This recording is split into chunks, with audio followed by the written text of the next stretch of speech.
Hey, we're gonna get uncomfortable today. If you clicked on this video after looking at the title, congratulations, because it's not clickbait. I'm actually going to be talking about periods. 50% of the population will have a period at once in their life. They can't control it, they can't help it, yet the subject is still so just not talked about enough. And I'm not here to spread awareness about like conversations about periods or whatever. I'm here to talk about the environmental impacts of period products. Stay tuned until the end of this video to find out why women are just bad.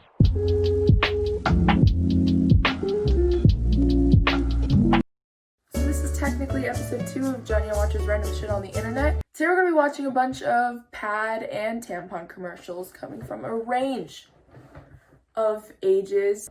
Open my computer and log in. I'm so professional. All right. Without further ado, let's get into it. So the first commercial we're gonna be watching today, a Japanese pad commercial. I started to watch the first part of it when I was making a list of all the videos I wanted to watch, and let's take a look. Okay, じゃあ見せてちょうだい。あなたたち2人が一体どこまでできるのかを。一体か。ウィスパーが女性下着メーカーと共同開発。専用ショーツを一緒に使えば体にパーフェクトな一体感。Okay, so my guess, a pad and underwear in one. I think that's what this is advertising to me, because I can't read the Japanese and I can't understand what they're saying, and I honestly don't understand what's going on the screen. There's no actual person wearing the product that they're trying to advertise to me, and so I find that really shady because I am not a animation. Next one is a Stay Free commercial from 1998. Stay Free has reinvented the maxi pad. Now superior leak protection. They're being so seductive. They're like, Stay Free. Stay Free has a remarkable new system of protection called four-wall protection. Get it? Because it's 4 of them for 4-wall protection. Superior protection against leaks. Not only side to side, but front to back as well.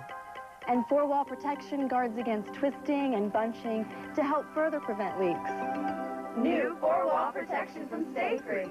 Superior protection against leaks. That whole ad was very, I think, calming, but also slightly seductive. I don't feel comfortable with the way that they talk to me because it felt like they were trying to seduce me into buying their product. This is from 1998. Let's see if that product still exists. Because if it was a good product, then it still exists today. If it was completely terrible and nobody bought it, then it wouldn't. So it still does exist. Those 4 ladies did a good job. Next video, Always. Moving on to Always, and this is the UK branch of it because they have their own YouTube channel and I found it. So this is an Always ultra sanitary towels commercial. Sanitary towels are just pads, I guess. It's just the British way of saying it. Here we go. 5 a.m.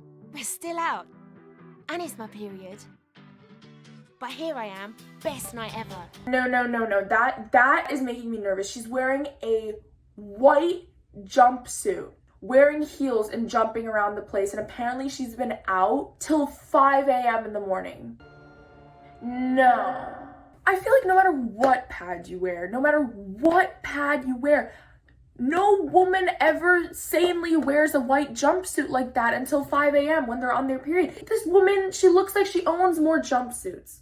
It looks like she stays out and parties often, and she's always with her gals, right? Wear a different jumpsuit, wear a black one, wear a red one. Why selectively pick the white one to wear when you're on your period? It's a common theme in almost every period commercial. It's the woman will be wearing white, jumping around, frolicking or dancing or whatever, and it just doesn't, that's not how it works. 100% leak protection. I have another advertisement from Always, the UK branch. Let's take a look at this one, see if they learned anything from their past one, shall we? With Always Infinity, I can handle anything, even 2 performances a day. No! She's wearing spandex shorts on stage. I get that if you're like a dancer, you just can't stop performing if you're on your period. But I feel like if you're gonna dance like that, where you're wearing spandex shorts and your legs are up in the air, wear a tampon or something. Don't wear pads. You barely feel it. Always infinity. Rewrite the rules. Apparently they're rewriting the rules because number one rule is that you don't wear white when you're on your period, and she is. So this next one, moving on to tampons. So the first two commercials are from Tampax. This is a 1993 commercial. Every woman is looking for the perfect fit. You bet. You bet. That's why Tampax tampons give every woman a personalized fit. So no matter what pad you use, it will never give you the personalized fit of a Tampax tampon. I appreciate this ad. None of the women were wearing tight white leggings or spandex shorts. They were all wearing jeans or a skirt or a loose dress. They got it right in 1993, and always you can't get it right in 2020. I'm a little disappointed. And our second Tampax commercial.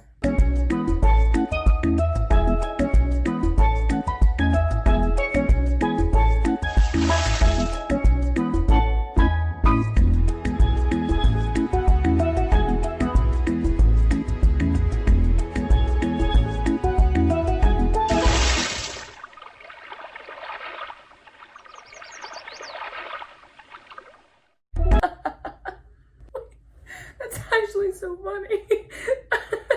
That was good.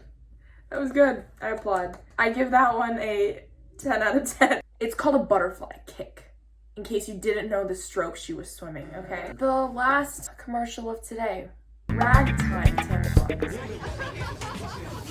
Hey, have you seen Susan around? John!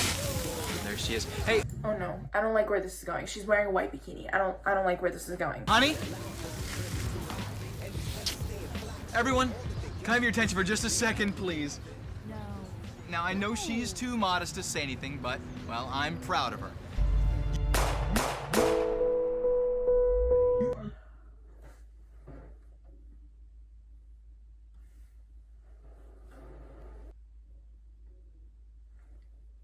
Oh my god, no! No! You are looking at the new Public Relations Manager for Carmichael Entertainment. Ragtime tampons have twice the absorbency of the leading competitor. Don't let this happen to you. Don't let this happen to you? Oh my god, something to insert right with that ad. No. Anyway, on that note, let's talk about some more uncomfortable things, shall we? So the point of me making this video, it's obviously a lot of fun to watch and make fun of, but the point of this is to have a conversation about pads, tampons, and their effect on the environment. So, just gonna throw some facts at you. So pads are usually up to 90% plastic, and all tampons contain some level of plastic, usually around like 6 to 20%. And over the course of a lifetime, a woman uses 11,000 products, and we throw away around 400 pounds of packaging, and all that plastic, all of those materials end up in waterways or the ocean or in landfills of some kind. I'm not blaming women and saying that we are the cause of global warming. I am just saying that there aren't enough options, there aren't enough solutions out there to solve this problem. There should be more options for us to make better decisions for the environment. Out of the three main period products, menstrual cups are the most environmentally friendly, since you only need to get anywhere from around 1 to 3 or 4 menstrual cups in an entire lifetime versus using 11,000 pads or tampons in a lifetime. And so let's do some math. So if a woman uses around 11,000 pads or tampons in a lifetime, we usually have around 40 years worth of cycles, like around the age of like 10 to like 15, around then to like 1950-ish, right? So it's around like 40 years. And so if you divide that number up, it's around 300-ish pads or tampons used per year by a single person. In the world total, there are around 3.8 billion women. From the age ranges of 15 to 64, there are 2.4 billion women. And that's like around the ages that women are having their period usually. I know it's 5-ish years, like pushed that way, but let's just take 2.4 billion as a number. So if you take 300 pads or tampons per year per woman and multiply it by the amount of women that are having their period in a year, you get 720 billion period products that are getting thrown away. And that is if the entire world had access to feminine products. Unfortunately, people who can't afford it or people in less developed countries don't always have access to pads or tampons or proper hygiene. There are tons of organizations that allow you to donate resources to people in need like that. So I'll put links to that kind of stuff in my bio too in case you want to help out. But anyway, so unfortunately around 1.2 billion out of the 2.4 billion women in that age range lack access to proper period products. So that's around 50%. If you take that into account, 50% of 720 billion is around 360 billion tampons and pads that are used and thrown away every single year. And if you want to calculate how much each generation uses, around 14.4 trillion pads and tampons used every generation.